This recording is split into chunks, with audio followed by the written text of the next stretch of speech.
আউযু বিল্লাহি মিনাশ শাইতানির রাজিম। বিসমিল্লাহির রহমানির রহিম। আসসালামু আলাইকুম প্রিয় শিক্ষার্থীরা, তোমরা সবাই কেমন আছো? আশা করি আল্লাহর রহমতে ভালো আছো। আমিও ভালো আছি। তোমরা নিশ্চয়ই শুনেছো আমাদের সাবিনা ম্যাডাম গতদিন ইন্তেকাল করেছেন। সবাই তোমরা সাবিনা ম্যাডামের জন্য দোয়া করবে। তোমাদের মনে কখনো যদি তোমাদের কোনো কারণে সাবিনা ম্যাডামের উপর ব্যাপার ব্যবহারে কষ্ট পেয়ে থাকো, মাফ করে দিবে।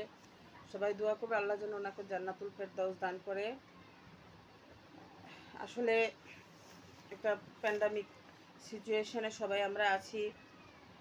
আশা করি শীঘ্রই হয়তো আমরা আবার বিদ্যালয়ে ফিরে যেতে পারবো। তোমরা সবাই দোয়া করো। এর আগে অনেকগুলো ইন্টারনেটে ক্লাস ইংলিশ সাইন পেপার হয়েছে। তোমাদের নাসিমা ম্যাডাম তোমাদের টেন্স পড়িয়েছেন, আমি বেশ কয়েকটা ক্লাস নিয়েছি। আজকে তোমাদেরকে আমি ভয়েস পড়াবো। তোমরা বইটা, তোমাদের স্কুলের যে পাঠ্য গ্রামার বইটা, সেই বইটা খুলে বসো এবং 129 পৃষ্ঠায় যাও বইয়ের। আজকে পড়াবো আমরা ভয়েস, বাংলায় বলে বাচ্চ। তোমরা বইয়ের দিকে খেয়াল করো, নিচের দুটি সেন্টেন্স দুটি লক্ষ্য করো। হি রাইটস এ লেটার, সে একটি চিঠি লিখে। এরপরে আছে a letter is written by him, তার দ্বারা একটি চিঠি লেখা হয়। এখানে প্রথম সেন্টেন্সের সাবজেক্ট হচ্ছে হি, দ্বিতীয় সেন্টেন্সের সাবজেক্ট হচ্ছে এ লেটার। প্রথম সেন্টেন্সের অবজেক্ট হচ্ছে এ লেটার, দ্বিতীয় সেন্টেন্সের অবজেক্ট হচ্ছে হিম, হিয়ার অবজেক্টিভ ফ্রম।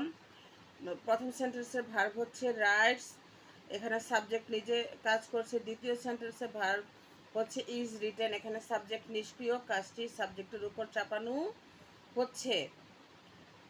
দ্বিতীয় সেন্টেন্সের ভার্ব হচ্ছে ইজ রিটেন, এখানে সাবজেক্ট নিষ্ক্রিয়, কাজটি সাবজেক্টের উপর চাপানো হচ্ছে। উপরের এই যে এইটুকুন আলোচনা থেকে আমরা স্পষ্টই বুঝতে পারছি যে সেন্টেন্স দুটির গঠনগত পার্থক্য রয়েছে, কিন্তু এদের উভয়েরই বক্তব্য এক। প্রথম সেন্টেন্সে রাইটস ভার্বটির অর্থ হলো লিখে, দ্বিতীয় সেন্টেন্সে ইজ রিটেন ভার্বটির অর্থ হলো লেখা হয়। প্রথম সেন্টেন্সে লেখার কাজটি সরাসরি সাবজেক্ট এর উপর বর্তাচ্ছে, মানে সাবজেক্ট নিজেই করছে। দ্বিতীয় সেন্টেন্সে কিন্তু তা নয়। এখানে লেখার কাজটি করার ক্ষেত্রে সাবজেক্টকে নিষ্ক্রিয় মনে হয়। ভার্বের এই দ্বিবিধ ও দুই ধরনের রূপকে ইংরেজিতে ভয়েস বা বাচ্য বলে। সপ্তম শ্রেণীর প্রিয় শিক্ষার্থীরা, তাহলে আমরা জানলাম কি ক্রিয়া প্রকাশের ভঙ্গিমাকে ভয়েস বলে। ভয়েস কয় প্রকার? ভয়েস দুই প্রকার, অ্যাক্টিভ ভয়েস এবং প্যাসিভ ভয়েস। অ্যাক্টিভ ভয়েস যখন সাবজেক্ট নিজে কাজ সম্পন্ন করে তখন অ্যাক্টিভ ভয়েস হয়, অর্থাৎ সাবজেক্ট যখন নিজেই কাজটি সম্পন্ন করে সেটাকে বলা হয় অ্যাক্টিভ ভয়েস। এখানে একটা উদাহরণ দেওয়া আছে, দেখো নিচে। রূপা রিডস এ বুক, রূপা একটি বই পড়ে। এখানে রূপা সাবজেক্টে নিজে কাজটি করে, রূপা নিজেই স্বয়ং কাজটা করছে, সুতরাং সাবজেক্টটি এখানে অ্যাক্টিভ। প্যাসিভ ভয়েস যখন সাবজেক্টটি কাজ করে না, অবজেক্টের কাজটি তার উপর এসে বর্তায়, তখন তাকে প্যাসিভ ভয়েস বলে। অবজেক্টের কাজটাই সাবজেক্ট নিজে করে না, অবজেক্টের কাজটা এসে তার উপরে বর্তায়, তখন তাকে প্যাসিভ ভয়েস বলে। যেমন দেখো, এ বুক ইজ রিড বাই রূপা, এখানে এ বুক নিজে কাজ সম্পূর্ণ করে না, অবজেক্ট রূপা দ্বারা কাজ সম্পাদিত হয়। বুক কিন্তু কোনো কাজ করছে না, কি রূপা দ্বারা কাজটা সম্পাদিত হয়েছে। তার মানে আমরা জানলাম ভয়েস দুই প্রকার, অ্যাক্টিভ ভয়েস কর্তৃবাচ্য, প্যাসিভ ভয়েস কর্মবাচ্য। কর্তৃ মানে সাবজেক্ট, কর্ম হলো অবজেক্ট। অ্যাক্টিভ ভয়েস ভার্বের সাবজেক্ট যখন নিজেই ক্রিয়ার কাজ সম্পন্ন করে তখন তাকে অ্যাক্টিভ ভয়েস বলে। আর প্যাসিভ ভয়েস হলো যে সেন্টেন্সে সাবজেক্ট নিজে কাজ সম্পন্ন করে না, বরং অবজেক্টের কাজটি তার উপর এসে পড়ে, তখন তাকে প্যাসিভ ভয়েস বলে। এখন আমি কতগুলো রুল দেখাবো। Transformation of active into passive voice, আমরা অ্যাক্টিভ ভয়েস থেকে কিভাবে প্যাসিভ ভয়েস করব তার কতগুলো রুল বা নিয়ম আছে। আমি এগুলো একটা পোস্টার পেপারে লিখে নিয়েছি, তোমাদেরকে সহজ করে বোঝাচ্ছি, তোমরা বইয়ে ভালো করে দেখলে তোমরা নিজেরাই ভয়েস চেঞ্জ করতে পারবে। শুধু ধারাবাহিকভাবে রুলগুলো তোমাদের অনুসরণ করতে হবে। অ্যাক্টিভ ভয়েসকে কিভাবে প্যাসিভ ভয়েসে পরিবর্তন করা হয় তার একটি সহজতম পদ্ধতি নিচে দেওয়া হলো। পদ্ধতিটি হচ্ছে: এক, অ্যাক্টিভ ভয়েসের অবজেক্ট প্যাসিভ ভয়েসের সাবজেক্ট হবে। নতুন সাবজেক্টের নাম্বার ও পার্সন এবং প্রদত্ত সেন্টেন্সটির টেন্স অনুসারে। 2 নম্বরে হলো কি, দেখো নতুন, আমরা প্রথমে জানলাম কি অ্যাক্টিভ ভয়েসের অবজেক্ট প্যাসিভ ভয়েসের সাবজেক্ট হয়ে যাবে। আমরা অবজেক্টরে সাবজেক্ট করলাম, সেই সাবজেক্ট নতুন সাবজেক্ট মানে প্যাসিভে সাবজেক্ট করলাম, সেই সাবজেক্টের নাম্বার, পার্সন এবং সেই যে একটা সেন্টেন্স দেওয়া আছে, যে সেন্টেন্সটা আমরা প্যাসিভে রূপান্তরিত করব, সেই সেন্টেন্সের টেন্স অনুসারে অক্সিলারি ভার্ব বসাতে হবে। 3, মূল ভার্বের পাস্ট পার্টিসিপল ফর্ম বসবে। তোমাদেরকে ক্লাসে পড়ানো হয়েছে, 6 এবং 7-এও পড়ানো হয়েছে। কনজুগেশন অফ ভার্বের রূপ, 3টা রূপ তোমাদের নিশ্চয়ই মনে আছে: present form, past participle form. তোমাদের এগুলো বোর্ডেও লেখানো হয়েছে, তোমরা পড়েছ। যেমন ডু এর past form did, past participle done, এগুলো তোমাদের মনে আছে। তাহলে মূল ভার্বের পাস্ট পার্টিসিপল ফর্ম বসবে 4 নম্বরে। প্রথমেই অবজেক্ট সাবজেক্ট হবে, তারপর নতুন সাবজেক্টের নাম্বার, পার্সন, টেন্স অনুযায়ী অক্সিলারি ভার্ব বসবে। তারপরে 3 নম্বরে মূল ভার্বের পাস্ট পার্টিসিপল ফর্ম বসাবো। 4 নম্বরে প্রিপোজিশন বাই বসবে। ম্যাক্সিমাম ক্ষেত্রে প্রিপোজিশন বাই বসে, কখনো কখনো ব্যতিক্রম টু বা উইথ বসবে। সব শেষে অ্যাক্টিভ ভয়েসের সাবজেক্ট প্যাসিভ ভয়েসের অবজেক্ট ফর্ম বসবে। আমরা তো প্রথমেই বলেছিলাম কি অবজেক্ট সাবজেক্ট হয়ে যাবে, কিন্তু অ্যাক্টিভ ভয়েসে সাবজেক্ট ছিল, সেই সাবজেক্টটা কি হবে, প্যাসিভ ভয়েসে অবজেক্ট হয়ে যাবে। তাহলে আমরা রুলগুলো জানলাম। এখন একটা উদাহরণ আমি তোমাদেরকে দেখাচ্ছি, দেখো পোস্টার পেপারে। এখানে অ্যাক্টিভ ভয়েসে লেখা কি আছে, অ্যাক্টিভে আছে সেন্টেন্সটা হলো হি কলস আস, সে আমাদের ডেকেছে। এটা আছে প্রেজেন্ট ইনডিফিনিট টেন্সে, সেন্টেন্সটা হলো প্রেজেন্ট ইনডিফিনিট টেন্স। এখন আমরা প্যাসিভ করব। আমরা জেনেছিলাম কি অ্যাক্টিভ ভয়েসের অবজেক্ট সাবজেক্ট হয়ে যাবে। এখন এখানে আছে অবজেক্ট আস, কিন্তু নিয়ম অনুযায়ী আস চেঞ্জ হয়ে যাবে উই। এটারও কিছু আমি একটু পরে তোমাদের দেখাবো। তারপরে বলা হয়েছে কি যে নতুন সাবজেক্ট আমরা বসালাম আজকে উই হিসাবে। নতুন সাবজেক্টের নাম্বার, পার্সন এবং প্রদত্ত সেন্টেন্সটির টেন্স অনুসারে অক্সিলারি ভার্ব বসবে। তাহলে এটা কোন number, plural, first person plural number. তাহলে আমরা জানলাম এটা প্লুরাল নাম্বার। প্রেজেন্ট ইনডিফিনিট টেন্সে ভার্ব বসবে এম, ইজ, আর। এখানে যেহেতু প্লুরাল এখানে বসবে আর। উই আর বসালাম আমরা অক্সিলারি ভার্ব। এরপরে বলা হয়েছে মূল ভার্বের পাস্ট পার্টিসিপল ফর্ম বসবে। পাস্ট পার্টিসিপল এখানে ভার্ব কোনটা, কলের পাস্ট পার্টিসিপল কি তোমাদের মনে আছে নিশ্চয়ই, কল্ড। তাহলে পাস্ট পার্টিসিপল কল্ড বসালাম। এরপরে 4 নম্বরে দেখো প্রিপোজিশন বাই বসবে, কখনো কখনো টু উইথ, এগুলা অন্য রুল, আমরা বাইই বসাবো, এখানে বাই বসবে। We are called by. এখানে আমরা প্রথমে অবজেক্ট অ্যাক্টিভ ভয়েসের অবজেক্ট সাবজেক্ট হলো, তারপর নতুন সাবজেক্টের নাম্বার, পার্সন টেন্স অনুযায়ী আমরা অক্সিলারি ভার্ব আর বসিয়েছি, মূল ভার্বের পাস্ট পার্টিসিপল প্রিপোজিশন বাই বসিয়েছি। এখন হয়ে যাবে এখানকার অ্যাক্টিভ ভয়েসের যে সাবজেক্ট সেটা অবজেক্ট হবে, হি হবে him. We are called by him. আমরা একটু আগে জেনেছি যে অ্যাক্টিভ থেকে প্যাসিভ ভয়েস করতে হলে টেন্স অনুযায়ী অ্যাক্টিভ ভয়েস প্রদত্ত সেন্টেন্সের টেন্স অনুযায়ী অক্সিলারি ভার্ব চেঞ্জ করতে হয়।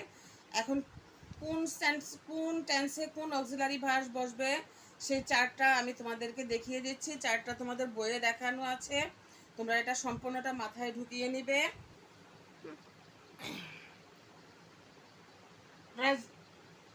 টেন্স কোন টেন্স আমরা অ্যাক্টিভ ভয়েস থেকে প্যাসিভ ভয়েস করার সময় যদি প্রেজেন্ট ইনডিফিনিট টেন্স অ্যাক্টিভ ভয়েসের সেন্টেন্স প্রেজেন্ট ইনডিফিনিট টেন্স হয় তাহলে অক্সিলারি ভার্ব হবে am is R.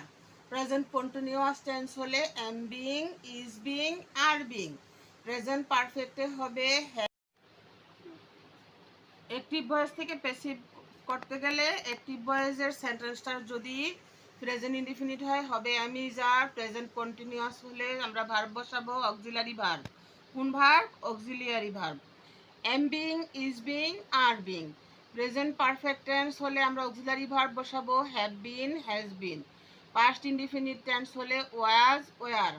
Past continuous হলে was being were being. Past পারফেক্টে হ্যাড বিন। ফিউচার ইনডিফিনিটে shall be will be. Future continuous tense হলে shall be being will be being. Future perfect tense হলে shall have been will have been. কখন? যখন active ভয়েসটা থেকে আমরা সেন্টেন্সটা প্যাসিভ ভয়েসে নিব তখন এই ভার্ব এই টেন্সের বেলা এই ভার্ব এই টেন্সে এই ভার্ব। এই হলো চার্টের নিয়ম।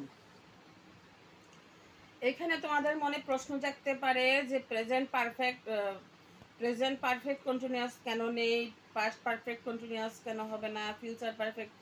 কারণ present perfect continuous tense, past perfect continuous tense, future perfect continuous টেন্সের ভয়েস চেঞ্জ হয় না।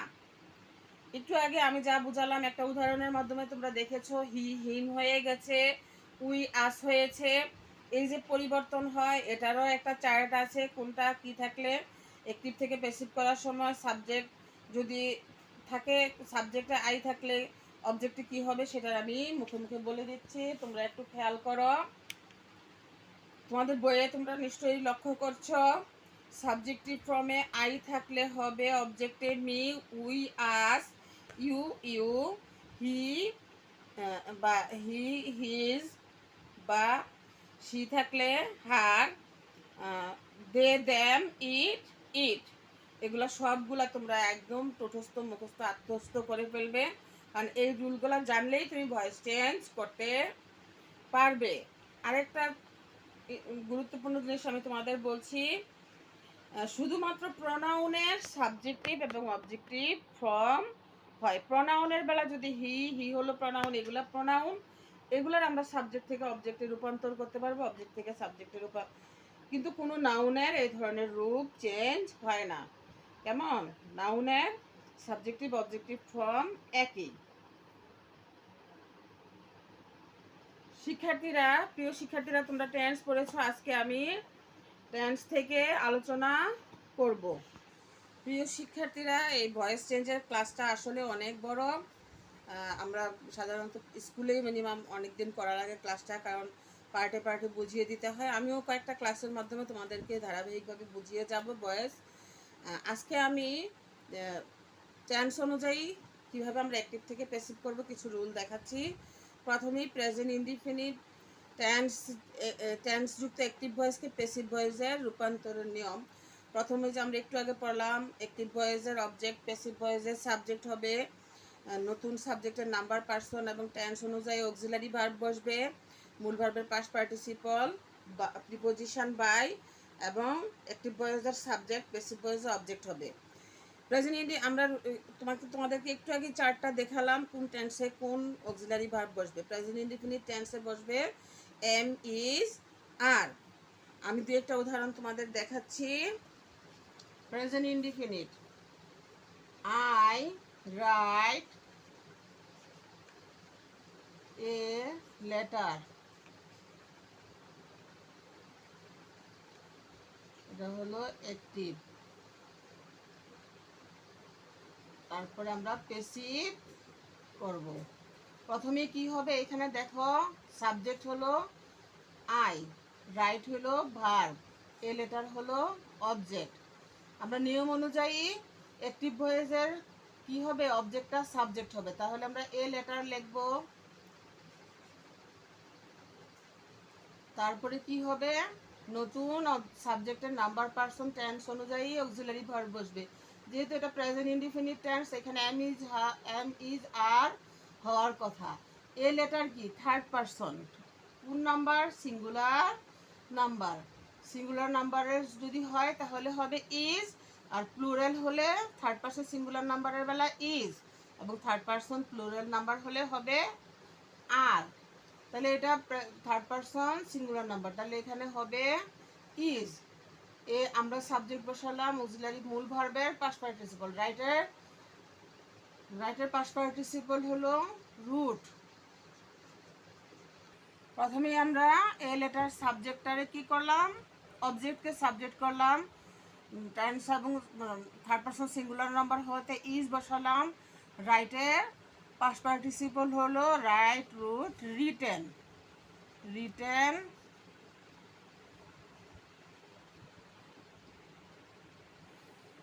এ লেটার ইজ রিটেন, তারপরে বসবে প্রিপোজিশন বাই, এরপরে কি সাবজেক্টটা অবজেক্ট হয়ে যাবে, আই থাকলে হবে মি। আরো একটা উদাহরণ দেখাচ্ছি, শি কলস মি। এটা হলো সাবজেক্ট, এটা ভার্ব, এটা অবজেক্ট। আমরা এটা অ্যাক্টিভ থেকে আমরা প্যাসিভে নেব, তাহলে কি হবে? অবজেক্ট সাবজেক্ট হবে, মি থাকলে হবে আই। তারপরে আয়ের সঙ্গে কি বসে আমরা জানি, প্রেজেন্ট ইনডিফিনিট টেন্সে এম ইজ আর হয়। আয়ের সঙ্গে অলওয়েজ সব সময় এম বসবে, এটা মাস্ট।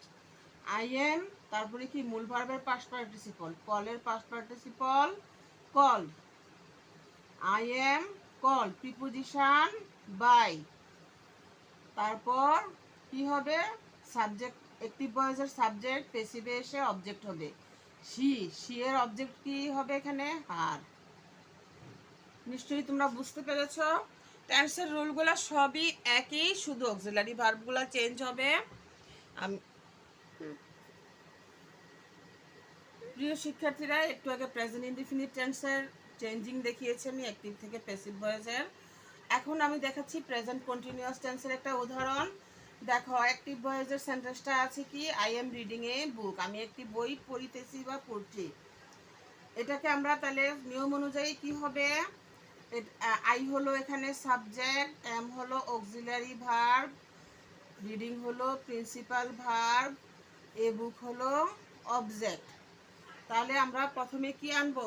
অবজেক্ট সাবজেক্ট হবে, অবজেক্ট সাবজেক্ট হবে। তাহলে আনলাম এ বুক। এ বুক সেন্টেন্সটা কি present continuous tense. Present continuous tense auxiliary verb হয় am being, is being, are being. যেহেতু a book third person singular number, তাহলে হবে ইজ বিং, ইজ বিং। তারপরে কি হবে? মূল ভার্বের পাস্ট পার্টিসিপল, রিডের পাস্ট পার্টিসিপল রিড। এটা চেঞ্জ সবগুলোতেই একই। A book is being read, preposition বসবে বাই, আই হবে কি মি। আরেকটা উদাহরণ দেখাচ্ছি, present perfect tense. I have done the work, আমি কাজটি করেছি। এখানেও সেম রুলেই হবে। আমরা প্যাসিভ কিভাবে করব দেখো তোমরা মনোযোগ সহকারে।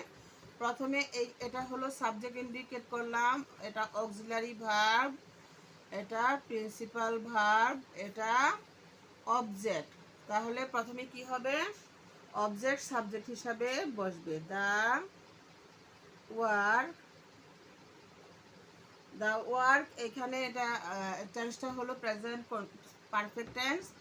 এখানে দ্য ওয়ার্ক, এটাও থার্ড পারসন সিঙ্গুলার নাম্বার দিয়ে নির্দিষ্ট করা হয়েছে, নির্দিষ্ট মানে সিঙ্গুলার। তাহলে দ্য ওয়ার্ক, এখানে প্রেজেন্ট পারফেক্ট টেন্সে কি হয়? অক্সিলারি ভার্ব হ্যাজ বিন এবং হ্যাভ বিন। এটা যেহেতু থার্ড পারসন সিঙ্গুলার নাম্বারের সঙ্গে হয়, হ্যাজ বিন। ডান, এখানে অলরেডি পাস্ট পার্টিসিপল করে দেওয়া আছে, কারণ পারফেক্ট টেন্সে অলওয়েজই ভার্ব কি হয়?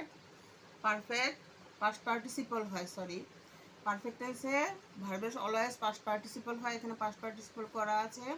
তাহলে the work has been done, preposition বসবে বাই, আই হবে কি মি। নিশ্চয়ই তোমরা মোটামুটি বুঝতে পেরেছো। বইগুলা দেখলে আরও ভালো বুঝবে, বই খুব মনোযোগ দিয়ে পড়বে। প্রিয় শিক্ষার্থীরা, তোমরা আমি প্রেজেন্ট টেন্সের 3টা রূপেরই চেঞ্জিং তোমাদের একটু করে দেখিয়েছি। তোমরা বাড়িতে ভালো করে পড়বে এবং এগুলো এক্সারসাইজ বুকে লিখবে। লিখে সেন্টেন্সগুলো present present indefinite, present continuous, present perfect টেন্সের বিভিন্ন সেন্টেন্স তোমাদের খাতায় এক্সারসাইজ বুকে লিখে, মানে খাতায় লিখে উঠিয়ে এবং তোমরা সেগুলো প্যাসিভ ফর্ম করবে। আগামী ক্লাসে আমি তোমাদের পাস্ট টেন্স এবং ফিউচার টেন্সের চেঞ্জ, অ্যাক্টিভ থেকে প্যাসিভে চেঞ্জ করে দেখাবো। এটা আমি আগেও বলেছি, এটা অনেক বড় ক্লাস, ধারাবাহিকভাবে নিতে হবে। নেক্সট আবার তোমাদের সঙ্গে দেখা হবে। তোমরা সবাই ভালো থেকো, স্বাস্থ্যবিধি মেনে চলো, সামাজিক দূরত্ব বজায় রেখো, যার যার ধর্ম অনুযায়ী প্রার্থনা করবে, আমার জন্য দোয়া করবে, আমিও তোমাদের জন্য দোয়া করবো। আল্লাহ হাফেজ।